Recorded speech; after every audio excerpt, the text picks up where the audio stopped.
Undercover tests have found Transportation Security Administration screeners failed to detect test weapons at a high rate, according to sources, findings that one congressional committee chairman called disturbing. Members of the House Committee on Homeland Security were given details about security vulnerabilities by Department of Homeland Security's Office of Inspector General (OIG) and the TSA administrator in a classified briefing on Wednesday. "Quite frankly, I think I speak for all of us when I say that we found that briefing disturbing," Committee Chairman Rep. Michael McCall, R. Texas, said at a hearing following the briefing. The rate of failure was not disclosed at the public meeting, but congressional and government sources with knowledge of the report said it was high. "We take the OIG's findings very seriously and are implementing measures that will improve screening effectiveness at checkpoints," TSA Administrator David Pekoski said in a statement. "We are focused on staying ahead of a dynamic threat to aviation with continued investment in the workforce, enhanced procedures, and new technologies," Pekoski, who was just sworn in this August, said in the statement.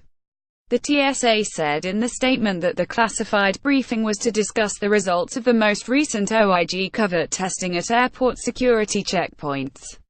In 2015, the then acting head of the TSA, Melvin Caraway, was reassigned after an internal investigation by the Department of Homeland Security found screening failures at dozens of the nation's busiest airports. Screeners did not detect 95% of test items in that investigation. The breaches allowed undercover investigators to smuggle weapons, fake explosives and other contraband through numerous checkpoints.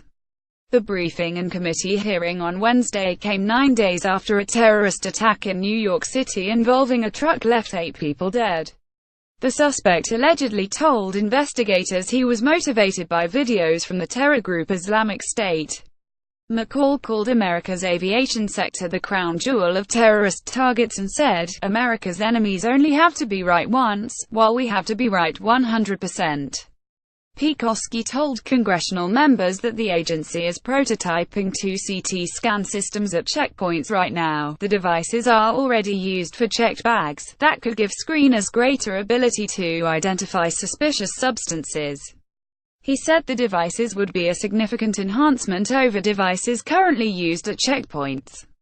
The devices have been used for checked bags but not checkpoints because they were too large and heavy for checkpoints until recently, Pekoski said. The prototype systems are in Phoenix and Boston, he said. Pekoski said that to invest in the CT technology requires funding above what TSA currently has, but the agency wasn't on the path to CT development at checkpoints when the budget was developed, so the program wasn't reviewed for investment. Committee member Rep. William Keating, D-Mass, noted that $1.28 billion, being charged to the public through surcharges, is being taken away for deficit reduction. Certainly, additional investment would make travelers, whether they're Americans or people visiting our country, safer, Pekoski said.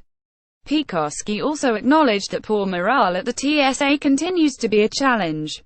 Ranking Committee member Rep. Benny Thompson, D-Miss, said at the hearing that it has consistently struggled with low morale across the workforce, ranking 303 out of 305 government agencies in 2016.